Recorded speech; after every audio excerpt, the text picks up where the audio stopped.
The theme of the session is the bow, and maybe I'll explain a little bit to you why I chose to use the importance of the bow as my subject.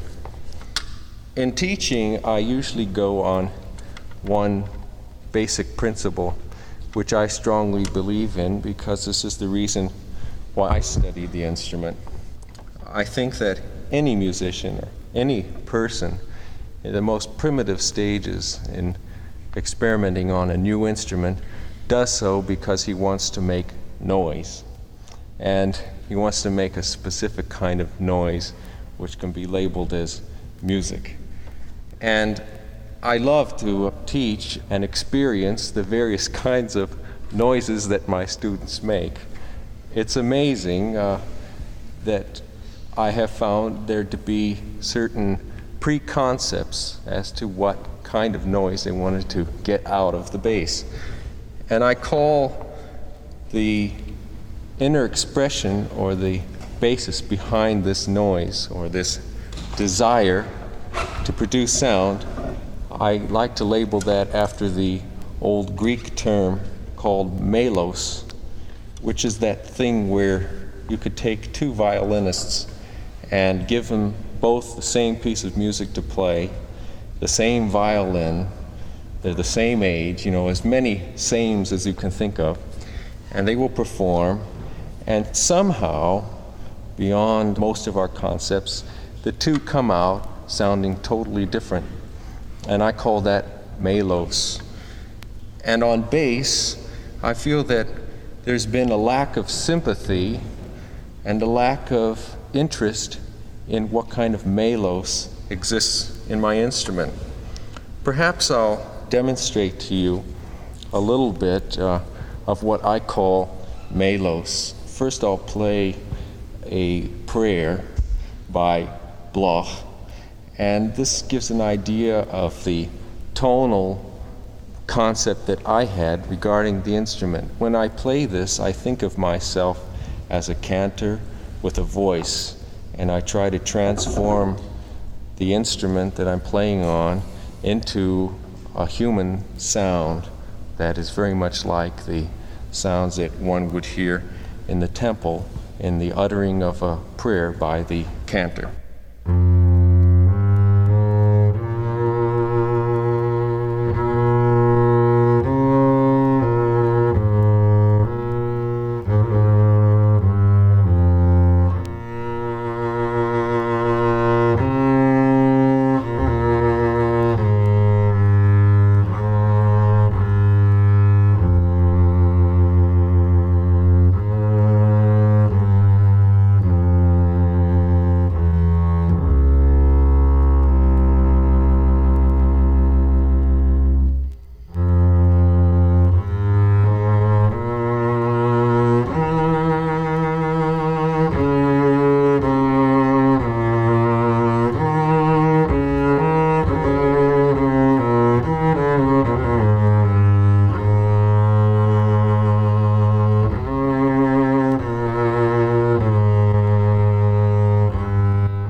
all this is going to lead into the reason why I chose the importance of the bow as my subject.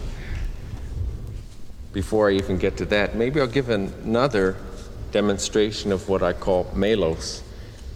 The bass has been exploited in all areas of music, jazz, classical, and so forth. There's always a bass-sounding instrument around. And in jazz, it's been developed as a pizzicato instrument primarily, and that is being rapidly changed. Some of the classical composers of the instrument have taken up this idea of using the instrument as a pizzicato instrument. For instance, in the premiere that I gave about 3 weeks ago with the New York Philharmonic of the Gunther Schuller bass concerto, there was a tremendous amount of pizzicato playing that I had to do.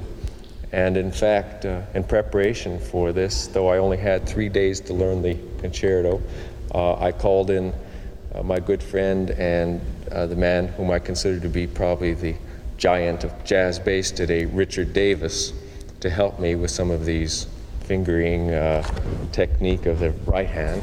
And this was quite an extraordinary experience for me because it made me realize how far the jazz bass player has gone in the realm of pizzicato. About 2 years ago, I gave a premiere with the Chicago Symphony of a work by Paul Ramsier called Divertimento. And in that work, there was a section that was unaccompanied called Recitativo, which was all based on the pizzicato technique of the jazz musician. And I found that even in this technique, using this instrument that I love, I found a way of expressing my own personal melos. Let me play that for you now and you'll see what I mean.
Now we can get to the bow and the bass sound.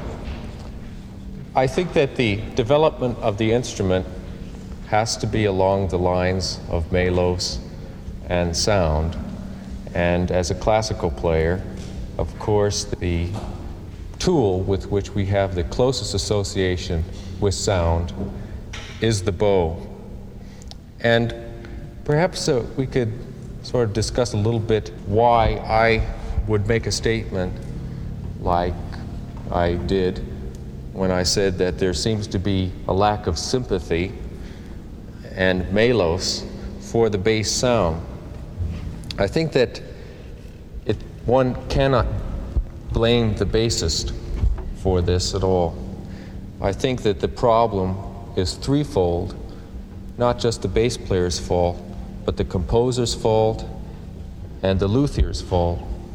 In the realm of player, much development has taken place in the past 250 years. We now, in the classical repertoire, have two major concertos we can boast of, one by Hans Werner Henze and Gunther Schuller. In the jazz field, I think that if you have the opportunity of getting a Bill Evans record before the year 1960 and hear the playing of Scott LaFaro, capital L-A, capital F-A-R-O, you will hear some extraordinary bass playing that will just lay you out. It's unbelievable. Or if you have the opportunity of hearing a recording of Oscar Peterson's in jazz, you'll hear the work of Ray Brown, whose playing is, again, something else. And if today you see on the record stands bass playing of Richard Davis, the man I told you that I was working with, again, this is a man you've got to hear. He's fantastic. And they will change your views regarding the standards of bass players. But when talking about the instrument itself, I would go so far as to say that there is no such thing as a bass. There is no such thing as a double bass. 250 years ago, some concert halls were built which changed the kind of performance that you heard in the palace or in the chambers of a home to a public place where more people can hear the music. And so the old instruments, like the viols, recorders, and so forth, were transplanted by the new ones, which could satisfy the new acoustic conditions of the auditoriums. That's why we have the violin, for instance. The violin changed, the viola changed, cello improved the sound of viola da gamba, but the bass never underwent a successful change. Today they're still fighting the acoustical problems of building a bass that will project in the same way a violin does. And it's my belief that within the next 10 years we'll solve that problem. But now, if you take a look at any symphony orchestra in the world, you will probably see 8 basses, none of which have anything in common. They're all shaped differently. My instrument that I'm playing on is a new one. It was made about a year and a half ago, and it was built like so many of the basses in the past, after my own specifications, except that perhaps the bass player in the past said, well, I have a job in a church, play on Sunday, and there's not much room in the pit, so can you build me a bass that's sort of narrow on the bottom so I could fit? And this is how most of the basses came into being. This instrument differs in my specifications because I did some research with marvelous material that I was exposed to at the University of Wisconsin in using physicists and various people in the acoustical fields to come up with some sort of internal design for the instrument that would make it project more. This bass by no means represents the final product that I'm looking forward to. It's just a transition, but I think it's a good one.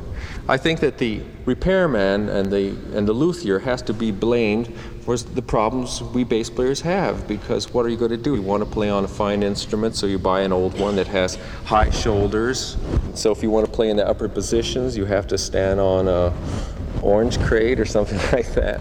I'm constantly frightened by the thought of playing with an orchestra and a string breaking. I can't do the same thing a violinist might do. I can't turn around to the concertmaster or the first bass player and trade instruments. It doesn't work. The instruments are just too different. They vary in string length from 39 to 44 inches, and those are modest figures, really.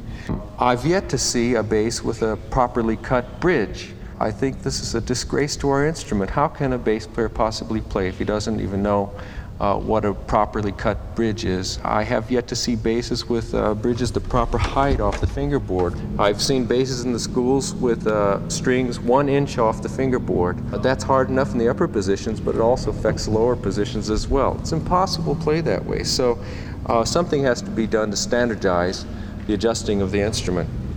Other reasons why I think we have no sympathy in Melos for the bass sound is the composer. He didn't have it either. The composer wrote more or less on the scientific basis that all sound emanates from the lowest frequency. So in Baroque scores, we probably have the best bass parts. But composers have really neglected this instrument terribly. They haven't experimented with the fullest potential of the instrument. Of course, there are some exceptions where you have a work like Lieutenant Kiji by Prokofiev wrote a very tuneful solo for the first bass player, and most conductors, to my amazement, regard that as being humorous. Let me play this for you and see what your reaction is.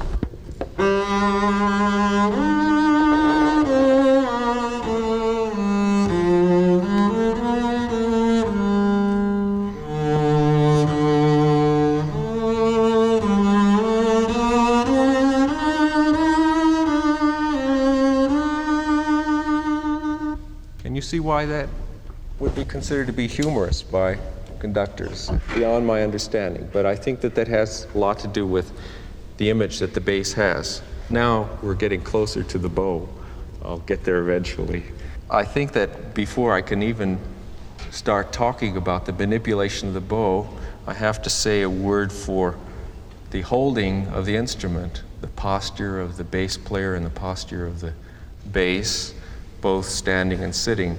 I should have mentioned before playing the Bloch prayer the fact that the main technical characteristic which makes my form of bowing not unique, but the emphasis that I give it unique, is the fact that it travels very, very slow. I work very hard with my own playing and my students' playing to draw a slow bow. And if you notice in the Bloch prayer, I was drawing a very slow bow. And what this does is aid the bow in coming closer to the bridge, where the overtones are so mixed that the instrument projects with greater intensity and the sound is capable of more tonal coloring. I'll demonstrate the difference of sound between the bridge and the fingerboard. It's quite extraordinary on the bass. If the emphasis is on playing close to the bridge, then something has to be done about the height of the instrument to satisfy that need. Just out of my own curiosity, let me ask you, in your experience with your students, on what basis do you determine the height of the end pin? Any comments?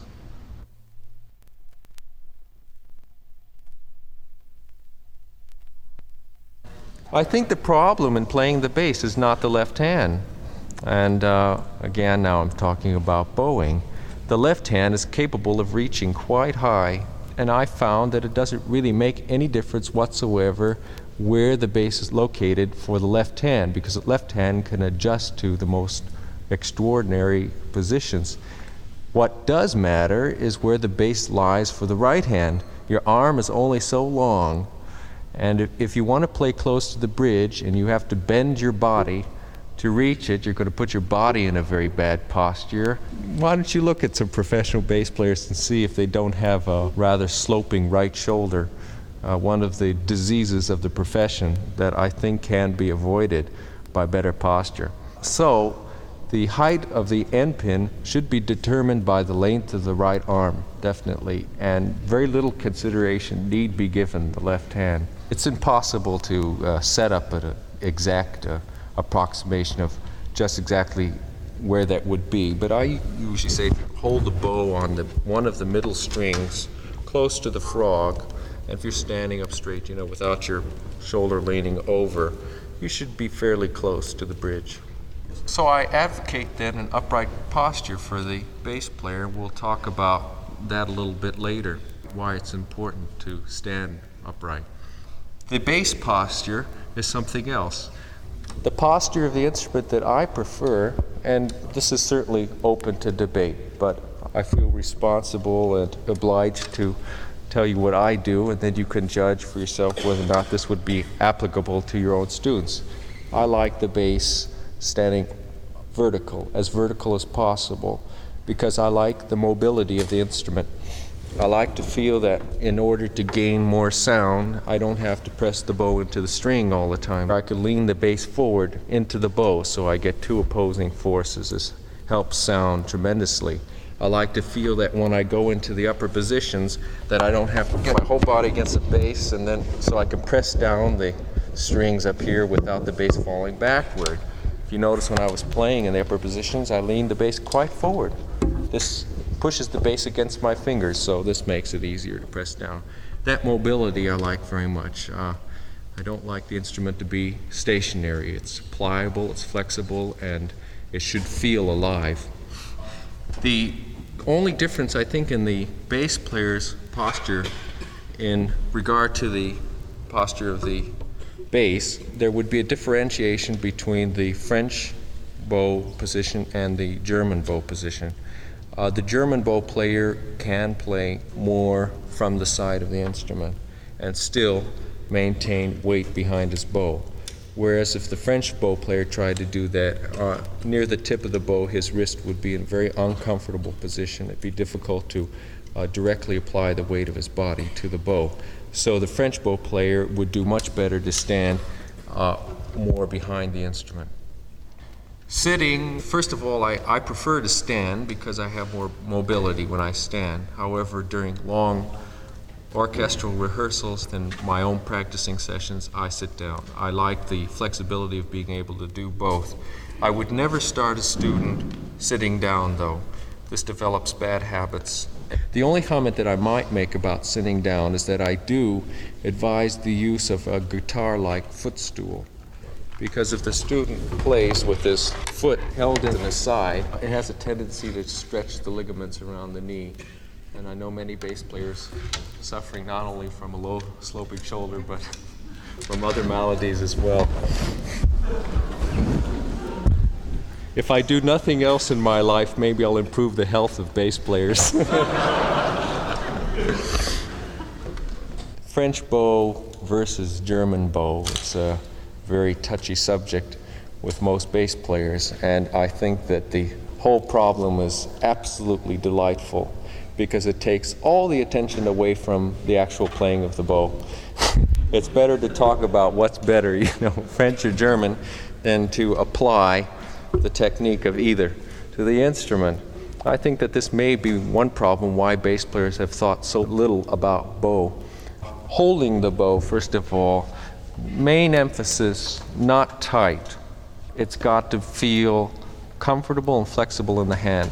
Either bow, from a purely physiological standpoint, the blood has somehow got to flow through the fingers.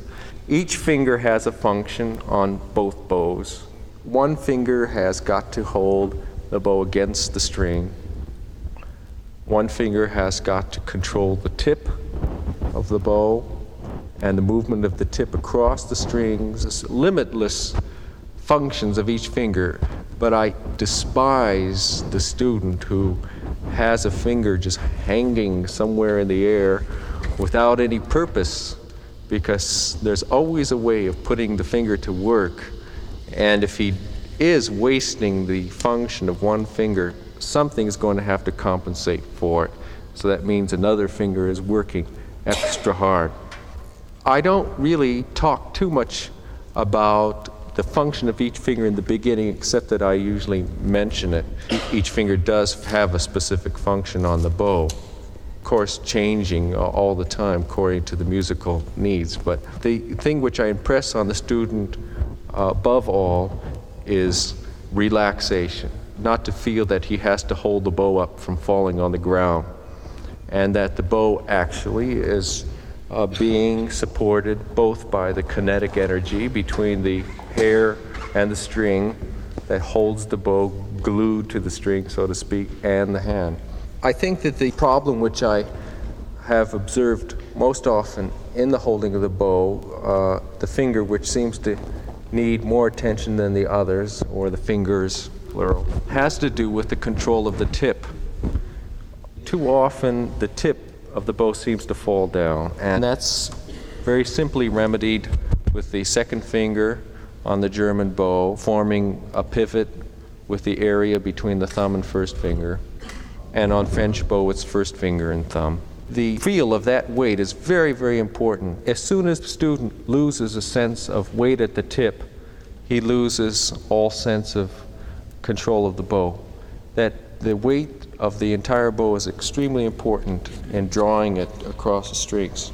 Maybe I could just play a little bit now, and I could play some Bach. We haven't talked too much yet about all the functions of the bow. Notice particularly how slow I draw the bow, where the bow is placed between the fingerboard and the bridge, and see if you can detect or feel that there's a great deal of relaxation in my right hand. Also, notice motion. I have a bare minimum of motion going on in my wrist and my arm. So take cognizance of this, and then we'll discuss it later. I'll play a sarabande from the Bach Third Cello Suite.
As you move away from the bridge, you have to travel with the bow faster. this is very bad on the bass because, first of all, it does all kinds of things. It creates bad intonation because there's a sense of speed always going on in the right hand, and we have such a large area to cover with the left hand that we have to have everything in our body has to be coordinated at a fairly close tempo. And if you're moving rapidly with your right hand, chances are that you're never going to get the left hand to hit that note with any kind of relaxation so that you can hear some accuracy of pitch. I hope that's clear. I'm being very brief on this. I do various things to get the player to play close to the bridge. I've instituted methods where I would have the student, in addition to bowing in the normal manner, to learn how to play with the stick turned downward instead of on top of the hair, to actually have it down under the hair. I do this for two reasons. One, it brings the bow closer to the bridge. It's going in that direction. Secondly, I like to develop the feel on a down bow and an up bow that the bow is being drawn on the down bow toward the body and not away from the body. When the stick is above the hair, you have a feeling that the stick is being pushed downward toward the bridge and almost away from the body. I like to have the feeling that you're drawing the instrument toward yourself. And then on the up bow, instead of having the feeling that the bow is going away from you, with the stick turned downward, you have a feeling that the bow is making an arc right back toward you. So that's one kind of new innovation which I've tried and have had successful results. I think the bow hairs must be as flat on the string as possible. It's unquestionable loss of sound when only a few strands of hair are used. All hair should be used on the string. Slow motion of the bow can accentuate certain other physical applications of the body to the bow, and here's where we get into the business about posture. The frog of the bow requires very little manipulation, even though that is the area where it's most difficult to play because you have the whole weight of the stick to hold up. This is the area where the bass player lets the stick drop, and so he doesn't start a good sound with the frog. The manipulation of the frog for weight and everything relies mostly on the bow itself and just the area of the hand, the fingers, and the wrist. The middle of the bow, as you draw the bow, the derivation of the weight moves up the body. By the middle of the bow, you are drawing it more or less with weight around the area of the elbow. And by the time you get to the tip, and this is something you really should try with your students, the bow can be solely controlled by the area of the back, and you can almost feel it all the way down your back. You can change bows with your back, which is marvelous because you are able to control the slow amount of motion that has to take place. As you see, I'm practically twisting my back. I'm exaggerating, of course, but I'm using no wrist, no arm, just back. And this is very important to have this feeling of body participation. I'd like to demonstrate also this business of speed, how on bass this is such an important matter. I'll just demonstrate on octaves. For instance, if I were to play an open A string at a given volume, at a given point between the fingerboard and the bridge, observe the speed of the bow.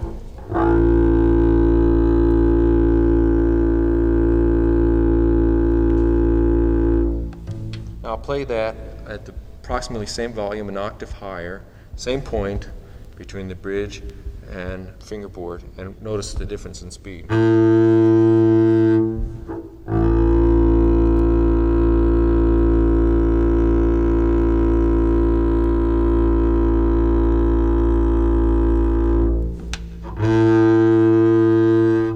This also exists between just one tone. It certainly is even more accentuated when considering the thickness of strings, because if you move from an A string to a D string, you're encountering a smaller gauge of strings, so the bow has to be drawn faster. These are very, very important factors to consider when drawing the bass bow. So I think I've made my point on bow speed. I emphasize relaxation, and I do in bow pressure also. I like to minimize pressure whenever possible. It's always an advantage to do things as easy as possible. I think that to gain volume, for instance, can be done by both. First of all, you increase the speed of the bow. And when you reach the point where you're going to lose the fundamental, then you apply pressure, only then. And there has to be a sense of refinement developed in this regard. Does that make sense to you? If I were to draw the bow too fast, well, I could start a sound. That's the fundamental. If I were to increase the bow speed twice without applying pressure, I'll get the overtone 1 octave higher. You hear that? Now, the one way to increase volume is to increase the speed of the bow, but at the same time you've got to apply just the right amount of pressure. If you apply too much pressure, then you stop the bow. So I'll also move the bow down toward the bridge.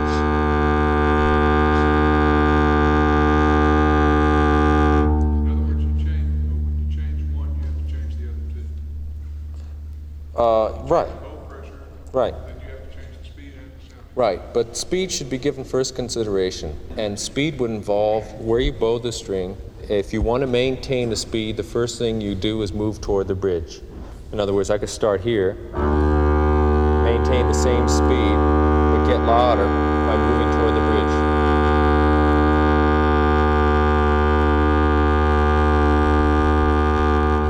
I try to limit the pressure tremendously, and I don't know how I could measure this for you, but I can assure you that I'm not overexerting my right hand.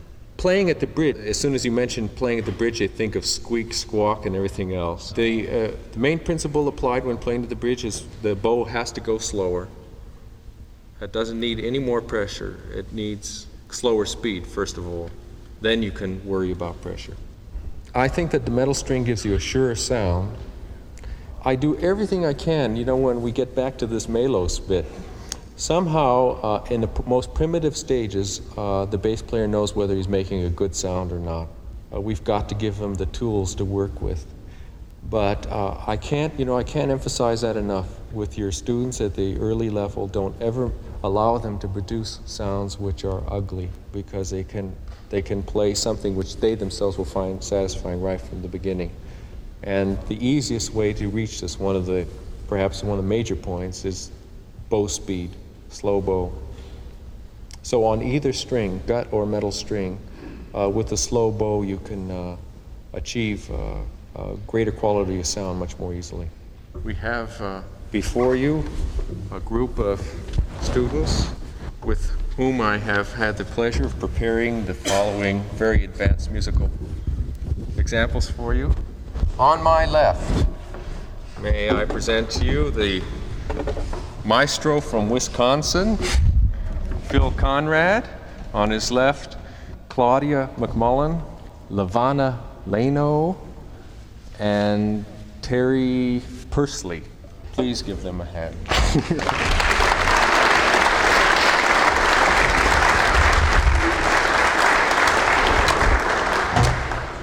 First piece was by that erudite musician of the Dutch school in the late 19th century, Van Gerns. It's called Scherzo.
That's all, folks.